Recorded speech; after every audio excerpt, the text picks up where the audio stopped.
esta comunicación responde a la pregunta sobre si se perderán las salas de cine por el nuevo paradigma introducido por las plataformas en streaming y también en qué medida el espectador ha influido en la transformación de las obras, ¿vale?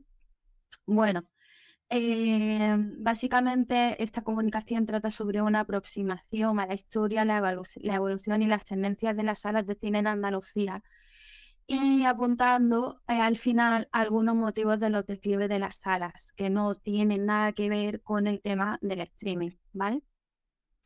Bueno, en primer lugar, pues bueno, señalar que el cinematógrafo llegó a Andalucía de la mano de un empresario malagueño en 1898. El público de Málaga fue la primera audiencia del sur de España en demostrar su fascinación por el invento, ya que fueron los primeros en poder ver una película proyectada por esta máquina. Tras proyectar películas de forma itinerante, en carpas, en barracas, en la capital de la Costa del Sol, este empresario pues crea por primera vez la primera sala de cine en Málaga con sede fija, en el emplazamiento donde se encuentra actualmente el Teatro del Soco. Las salas de cine adquirieron una importancia muy reseñable en la rutina de la sociedad andaluza y pronto se empezaron a expandir por Andalucía. Entonces dieron lugar a una serie de negocios diferentes que además de proyectar películas, pues también contaban con otros tipos de espectáculos, como eran, por ejemplo, los combates de boxeo, los recitales flamencos o actuaciones cercanas al género del vodevil. Bueno, según la provincia o incluso según la pedanía de Andalucía, donde se instala esta sala de cine, adquiría unas características únicas e intransferibles.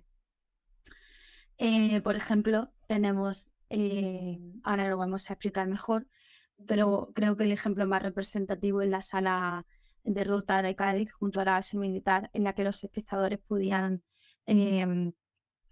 ser desde los soldados a los coroneles acompañados de su esposa. Y bueno, también se van a tocar en esta comunicación otras salas de cine que se hayan diferenciado por su idiosincrasia y también por su evolución. Esto resume un poco todo lo que estábamos contando. También incluye el Salón Suizo, inaugurado en 1897 en Sevilla. Hay, hay un debate entre varios autores sobre si el cinematógrafo llegó a Málaga en el 1896 o en el 98. Pero bueno, en el Salón Suizo se hizo la primera proyección en la calle Sierpes y la máquina llegó de la mano del empresario Ricardo Mosquera. Luego la primera sala fija en Sevilla fue en el Cine Pater y se levantó en 1925. Mientras que la primera proyección que se hizo en Málaga fue, según algunos autores, en 1896 por otro empresario que se llamaba Emilio Pascual. La metodología que se ha seguido para realizar esta comunicación y la investigación sobre la que descansa son grabaciones de entrevistas en profundidad. Esto ha dado para, bueno, pues para hacer publicaciones como han sido las de la revista Ámbitos. Y también otro método que se ha utilizado para investigar ha sido el análisis de contenido cualitativo y cuantitativo. Se han establecido 3 categorías de estudio de los cines, sobre todo para hacer el estudio pionero centrado en la sala de cine de Málaga, atendiendo a la ubicación, a la polivalencia, es decir, si era una actividad diversa, aparte de la proyección de películas, y también la supervivencia, es decir, cuánto duraron estas salas de cine en pie, ¿vale? Bueno, por ejemplo, en el caso de Málaga, pues sí que ha sido revelador descubrir que los cines de barrio eran más numerosos, en un 71,4%, y los cines de centro, bueno, eran menos, también el precio era más caro, las salas estaban mejor habilitadas y se concentraron en un 28,5%.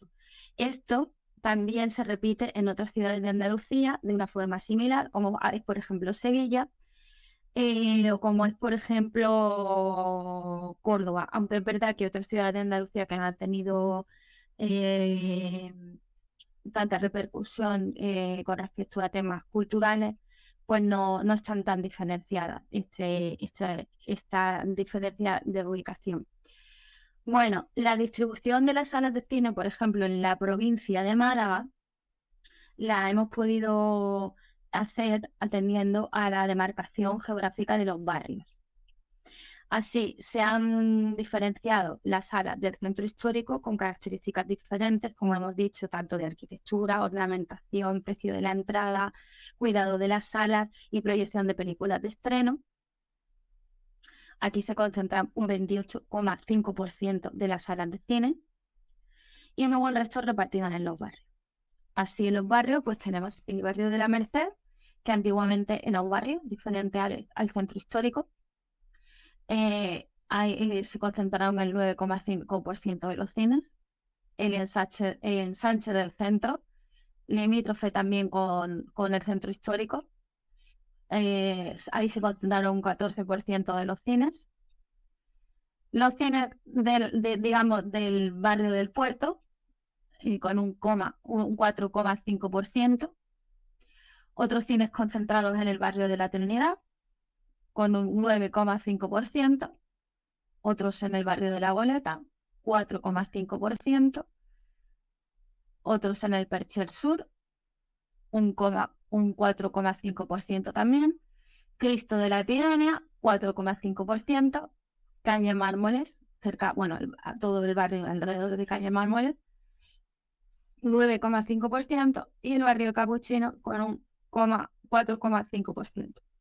El barrio de Guayn también con un 4,5%. Bueno, en esta provincia concretamente, los cines que se dedicaban solamente a proyectar películas, cines con actividad única, era un 39%, mientras que los de actividad polivalente un 61%. Atendemos a la supervivencia de los cines. También pasa hay una situación similar en Sevilla, y es que hay cines que ya tenían una tradición de proyección de bastantes años, como era el cine, en Sevilla, como eran sobre todo los cines que estaban en el centro. Entonces, se da la característica de que estos cines sí que tienen una supervivencia mayor. En el caso de Málaga, el cine con mayor supervivencia es el Principal, que venía de haber sido antes un teatro, además inaugurado en 1793, una supervivencia muy, muy longeva, ya que se cierra en 1968. Claro, viendo estas estadísticas, es lógico pensar que aquellos cines que procedían de haber sido un teatro anteriormente, pues se alternaban otros tipos de espectáculos con las proyecciones cinematográficas. Otra sala que tiene una longevidad bastante amplia es el Teatro Cervantes. Se inaugura bastante tiempo después del Teatro Principal y se inaugura en 1870 como teatro. Luego pasó a proyectar películas y dentro de su programación pues convivían películas con otros géneros escénicos. Hoy día el Teatro Cervantes sigue activo como teatro, aunque durante el Festival de Cine de Málaga también pues proyecta películas. Otro cine inaugurado ya en el siglo XX es el Cine Echegaray, con una supervivencia del 87%, sigue activo en la actualidad, aunque actualmente la sala está de pie y está bien conservado y se ha restaurado, pero está de pie como sala de teatro. También tiene una longevidad bastante amplia y está en tercer lugar. En cuarto lugar encontramos el Cine Albéniz. Actualmente sí tiene una actividad única de proyección de películas, aunque es verdad que a veces lo compagina con debates al final de las películas cuando se tratan de eventos. Esa es su programación rutinaria, aunque a veces tiene una programación especial y acoge otro tipo de eventos, como es, por ejemplo, la grabación de programas de radio, como se ha producido en años anteriores. Bueno, el Cine Albéniz el Cine Albéniz tiene una supervivencia del 74%. Se inauguró en los años 40, en 1945, y ha llegado hasta nuestros días de pie, pero también reformado. Otro cine que tiene una supervivencia también importante, aunque ya empieza el declive, empezamos ya a tratar con las salas de cine que no han tenido tanta supervivencia, es el cine moderno, que está en pie de 1913 a 1968. Otro cine es el Petit Palais o el cine Alcázar, en pie desde 1914 a 1965, con una supervivencia también del 55%. El cine Lara, inaugurado en una época anterior, en 1893, llega hasta los años 40, hasta 1945, con una supervivencia del 49%. Luego encontramos el cine Vitalaza, también inaugurado en 1899, con una supervivencia del 49%, se cierra en 1942. El cine Goya, inaugurado en 1923, con una supervivencia del 47%, se cierra en 1970. Cinema España, que también encuentra una supervivencia del 42%. El Plus Ultra, bueno, ya empezamos con todos los cines que se inauguran en el siglo XX, todas estas salas de cine. El Plus Ultra, que se cierra en el 68 con una supervivencia del 41%. Málaga Cinema, que en esta investigación pues se ha tenido que destacar este cine por todos los testimonios recogidos, ya que el Málaga Cinema es el cine, digamos, que más echan de menos los malagueños que llegaron a verlo y a visitarlo. Lo derriban se cierra sus puertas en 1974, siendo derribado un tiempo después. Y con respecto a este cine podemos decir que tenía forma de barco y recreaba a un barco en la plaza de Ucibay. Es un cine muy, muy, muy recordado y muy echado de menos por todos los testimonios a los que esta investigación ha tenido acceso. Luego está el Cine Avenida, también inaugurado en los años 40, que cierra sus puertas en 1982. Es el cine que cierra más tarde de estas primeras salas de cine inauguradas en la posguerra. Todos son cines de posguerra. El Cine Pascualini, que es la primera sala de cine estable que se establece en Málaga, la levanta el empresario que trae el cinematógrafo a Málaga, el cinematógrafo Werner, Emilio Pascual. Recibe el nombre del Cine Pascualini. Se inaugura en 1907, pero en 1937 no es que cierra sus puertas, sino que directamente una bomba lo derriba. Era un cine metálico, con lo cual el sonido reverberaba, y por eso fue el último cine en instalar el cine sonoro. Del Cine Pascualini sí que hay muchos testimonios, a lo mejor no directos, porque claro, se cerró en el 37, pero sí hay testimonios de hijos, de nietos o hijos de algunas personas que sí lograron conocer este cine. Luego tenemos el Cine Capitol, que se cerró en el 73 con una supervivencia del 27%. El Cine Duque, cerrado en el 71, una supervivencia del 26%. Luego el Rialto, ya, bueno, aunque se inauguró en el 31, se cerró en los años 50, del 51. El Cine Delicias, que se inauguró en los años 20, pero perdía hasta el 43. Y el Gran Olimpia, que fue una sala de cine colocada en la misma calle que el Cine Pascualini. Duró solamente 5 años, y esta sala sí destaca, hay una curiosidad, y es que destaca por ser, digamos, una sala de Málaga con una diversificación de actividad muy amplia, ya que incluso llegó a tener dentro una piscina con barcas para pasear. También pues se alternaban espectáculos, combates de boxeo, y bueno, otras atracciones. Era como un parque de atracciones que además proyectaba películas. Esta es una gráfica que refleja el índice de destrucción patrimonial de la ciudad de Málaga, pero también podemos decir que otras ciudades como Sevilla o como Córdoba tienen un índice de destrucción patrimonial muy alto. Aquí el índice de destrucción patrimonial nos ha salido en un 86% y el de conservación en un 14%. Se ha basado en hacer un recuento de los cines que siguen en pie, las salas de cine que siguen en pie, como son, por ejemplo, el Albéniz, que está reformado, o el Teatro Echegaray, o el Teatro Cervantes, que aunque tienen una actividad teatral, pero siguen en pie. Es decir, el edificio se conserva. Y, por ejemplo, en el caso del Cine Echegaray, se hizo una conservación lo más fidedigna posible, porque la ornamentación era muy, muy, muy especial.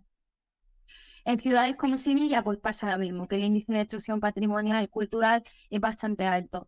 Y incluso se dan casos en Andalucía de algunos cines que han tenido que ser sustituidos pues por otro tipo de negocios, como un banco o una tienda, destruyendo pues todo lo que era el patrimonio arquitectónico o incluso la ornamentación.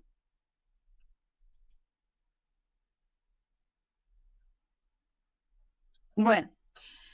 En la investigación sobre la que se ha hecho se ha extraído esta comunicación, se han hallado características especiales de algunos cines según la provincia o según la pedanía o el barrio donde estuviera. Y algunos adquieren algunas características únicas e intransferibles. Por ejemplo, en Cádiz, la Sala de Rota, junto a la base militar, es una sala con unas características muy especiales, ya que la programación era también muy especial y los espectadores podían ser desde soldados a los coroneles. Entonces, bueno, esta sala sí que tuvo una actividad diferenciada del resto de las salas de la provincia de Cádiz. En Sevilla, bueno, sí que hay una curiosidad y es que la primera proyección se hace en el Salón Suizo, que posteriormente albergó una pastelería, una confitería. Y por eso comúnmente se conoce a un tipo de pasteles como los suizos, ¿vale? Porque proceden de esta pastelería, de este salón suizo, donde se hizo la primera proyección de cine. Algunas salas pues, se han sustituido por emplazamientos emblemáticos, como es, por ejemplo, la Sala Pascualini, donde actualmente está el Teatro del Sojo, dirigido por Antonio Banderas, que se ha convertido también en un edificio muy emblemático, muy icónico, representativo de la cultura de la ciudad, con pues una historia muy interesante, como es la historia del cine Pascualini. Y bueno, las posteriores salas de cine o teatro que se han levantado allí. Y otras salas, pues bueno, se destruyeron antes y no han tenido esa trascendencia y han sido sustituidas pues simplemente por un banco, por una tienda y bueno, no se conserva nada de esa sala. Bueno, esta investigación también ha querido aportar una exclusiva, que es la foto del empresario malagueño que trajo a Andalucía por primera vez la máquina, el cinematógrafo, que se llamó el cinematógrafo Werner. Esta imagen, bueno, aquí dejo dicho que no doy permiso para que se comparta en ninguna otra plataforma. Es la imagen de este empresario, de Emilio Pascual, es una imagen inédita. Vamos a publicar una investigación mucho más a fondo sobre el tema, donde vamos a ofrecer también otras fotografías inéditas, no solamente de este empresario, sino de la familia. Y también, ya que esta familia pues, en exclusiva ha podido ser localizada por esta investigación, estamos indagando sobre los motivos por los que esa sala de cine no prosiguió. Esta fue una de las familias más adineradas de Málaga. Además, este negocio, que era la proyección de cine, fue el negocio que le dio, aparte de la posición social, le dio el estatus y le dio también pues esa posición económica. Fue un negocio muy prolífico en Andalucía, en Málaga también. Los motivos por los que se convirtió en un negocio tan importante todavía se están estudiando, pero bueno, parece que no fue tan importante el desarrollo de las comunicaciones ni el crecimiento demográfico como la alfabetización de la población. En 1907 la población de Málaga ya se empieza a alfabetizar y puede leer en los periódicos los anuncios de la programación de estas salas de cine. Entonces, bueno, puede que esto sea uno de los motivos del auge de estas salas de cine, aparte de la fascinación por el invento. Y en cuanto a la desaparición de las salas, directamente no podemos vincularla con el streaming, porque las salas empezaron a desaparecer antes. Sí que hay testimonios que señalan pues, que las salas comenzaron a desaparecer por la llegada de la televisión. Pero también ha habido otros testimonios importantes que señalan a la desaparición de estas salas de cine por el fácil acceso que empezó a tener la población a los coches. Esto hacía que la población que vivía en barrios pudieran tener esos coches para ir a las salas de fiesta por la noche, con lo cual las salas de cine que programaban por la noche películas dejaron de tener esa afluencia.